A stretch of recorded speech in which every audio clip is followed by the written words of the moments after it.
When I interviewed Orioles Executive Vice President of Baseball Operations Dan Duquette on the radio on Sunday, he pointed out that many factors have contributed to the Orioles' dismal 6-16 start. But he seemed to focus more on the strikeout total on offense and the misplays on defense. Duquette was my guest on Orioles Baseball Tonight, on flagship station 105.7 FM The Fan in Baltimore. I asked him if a team that has lost 10 of 12 and is already 10 games under .500 has dug too big a hole to climb from. "We've got our work cut out for us," Duquette said. "The start that Boston got off to, a historically strong start, put a lot of distance between us and them. But I'm encouraged in that our pitching is decent. If our pitching is decent, I'm hopeful that we can have our position players come around. The Orioles may have pitched well enough at times to win about half their games, even against a tough schedule, had they produced more on offense." Duquette agrees with that, but the Orioles have scored 3 runs or less 15 times. "Yeah, that's true. We haven't been scoring any runs. What is alarming about our hitting is the strikeouts. In the past we've been a very powerful team, but we had not struck out at this kind of rate. That needs to change for us to have a competitive season. There are a couple of players whose walk-strikeout ratio is just not sustainable over the course of the season. And it's just not healthy to have a long career." Duquette is right about that. A team that has often struck out a lot, the Orioles have not whiffed at their current rate in recent seasons. The 2015 Orioles had a strikeout rate of 22.2%, which was third worst in MLB. The 2016 Orioles had a rate of 21.7%, which was ninth worst. The 2017 Orioles fan 23.0%, which was ninth worst. But in 2018, the club has struck out at a rate of 27.1% of the time, to rank as the worst in the majors. Ironically, the Orioles have struck out less in the current series with Cleveland. In their first 19 games, they whiffed 10 times or more 15 times. But in these 3 games against the Indians they struck out 6, 3 and 7 times. So what can manager Buck Showalter and Duquette do to fix some of the issues?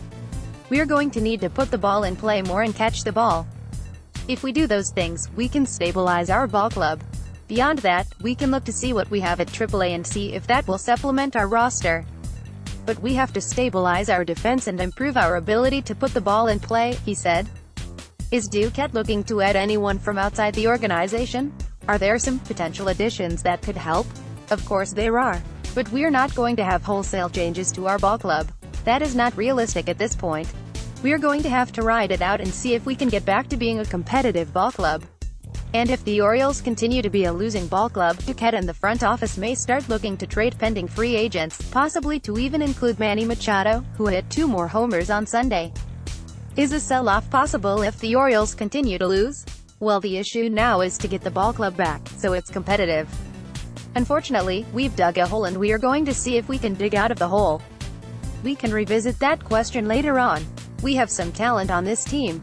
We don't have some depth in some areas where we need it, and we have some injuries.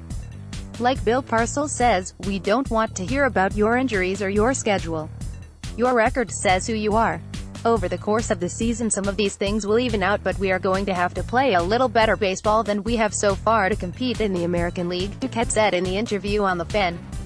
Duquette did address some minor leagues topics during our interview. He had plenty of praise for Double-A Bowie right-hander Hunter Harvey.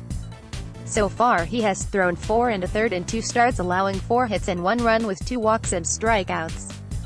The Orioles are holding down his innings total early in the year, so he has more available in the second half when he might use those innings in Baltimore. Duquette's praise for Harvey includes the fact he believes Harvey compares favorably to Dylan Bundy, who has a 1.42 ERA through 5 starts. Hunter Harvey has that kind of talent. He's got some serious talent. He is a lot like Dylan. His secondary pitches are coming around. Look at Dylan's secondary pitches. He had that slider going the other night. He has progressed as a pitcher and improved his secondary pitches year over year. The kid works hard. I'm real impressed by him. Hunter Harvey has the same capability to help a major league ball club that Dylan Bundy has.